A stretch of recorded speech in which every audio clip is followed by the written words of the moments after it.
it'd be really good to just hear a bit about how it all happened. No, pleasure. Well, I think I guess that there was the I can't call it an insight, but there was an intuition or just a recognition that Indian food wasn't really complete as an offer here in the UK. And I feel like, Indian food is so important to us as a nation because we've got this long and old relationship with India, which goes all the way back to 16 something when, the first East India Company turned up on the shores of India somewhere and started trading and says, hey, we're here now, we're going to make life better, which is interesting, different story. But is that another podcast? Yeah, well, it is. I've read recently William Dalrymple's book on the British East India Company, and astonishing rapaciousness of that, of just, it was a company with a charter that was run out of just down here in the city of London, Lloyd's, like round where Lloyd's building is now. There was just a bunch of accountants who gave a company a charter, and the government had said, yeah, you can do this, to go and make money how they wanted in this new continent. They could make treaties, they could make war, they could depose kings, they used to kill people, they caused massive famine, and the sort of rapaciousness of what happened and how they just milked the country was incredible. The East India Company, just astonishing. And people like Clive, who were once seen as big heroes, who was a pretty sort of dubious character. But anyway, that's a whole other story, and we can debate the rights and wrongs of colonialism and ripping down statues or not. But so I think India has such a long relationship with Great Britain and the empire and all of that. It's our tradition, it's our history. And I feel like, so we have the curry houses, but so Indian food was curry houses or it was Benares at the top end, where you can get really great lamb chops, delicious, but they'll sort of set you back quite a few quid.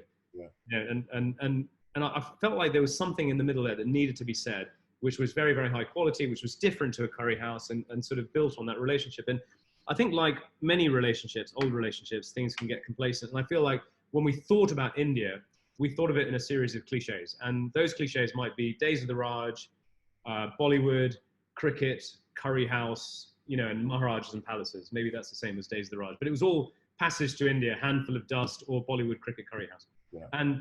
And that's all it was. Like there was no sixth thing. Like, when someone appears from India and does something different, tech came along once eventually, but there was no other thing. And for me, I felt like the food is just not curries. Like you go to India, and of course it's part of what we do. I don't think curry is even an Indian word. Maybe it comes from karai, which means a bowl, but there's so much other food, and particularly in Bombay, people don't eat curry that much, on an everyday basis. You'll have a saucy dish sometimes. And even the architecture, the way we think about it, in Bombay, it's all Gothic and Art Deco and brutalist. And that was cool. It was interesting and modern and different. And I felt like we wanted to reinvent this relationship a bit, through the medium of food. And how would we do that? So we came across this very rich and deep seam of heritage, the Irani cafes. And as it happened, I didn't know this, but my first birthday was in an Irani cafe. And I was, as it happened, this is another story. My family had been thrown out of Africa and I was without a passport. I was a refugee, and we celebrated my birthday in one of these little cafes, which sort of literally did give us refuge and probably gave us a kulfi to celebrate a little ice cream. But so we rediscovered this seam of heritage, the Irani cafes. And the Irani cafes are interesting because they were the first places in India where the common man, you and I, could go and have a bite to eat. And my grandfather, who was born in 1918 and actually left India in 1936, but if he was around in Bombay, he would have been too poor to go to the Willingdon Club. He would have been too brown to go to the Gymkhana Club, because that was no brown people. It was just posh white people. And there was nowhere you could really go. You could go to a religious place. But Irani cafes, because they were set up by immigrants from Iran, they had to let outsiders in by definition. So at a table, you might see a hooker, a prostitute. You might see a taxiwala. You might see a barrister or a judge. You might see a film star or an artist. M.F. Hussain, the famous artist, was always in Irani cafes. And we know this because when you go and see Irani cafes, they proudly show you the sketches he did to pay for his food. So he was obviously a hard-up artist. But these places were fantastic places, a bit like coffee houses might have been in 18th century London or 19th century London. And they spread across the city. There were 400 of them, and they were melting pots, and like everyone used to chat there. They were for everyone. Now they've disappeared. There's only 20 left. But and visually they were beautiful. They were, and these 20 are still there. But they tried to, because it was a colonial time, I guess they tried to somehow refer to the cafe tradition in Europe. So you would see beautiful bentwood chairs, which were from Czechoslovakia, the Tonnet chairs. Yeah. And you would see marble tables and checkerboard tiles on the floor and wooden paneling, and a bit like my office, a bit like that. Yeah. And sepia toned pictures. And so they were really, really cool places. So we thought this is a very helpful way to think about India and Indian food. Yeah.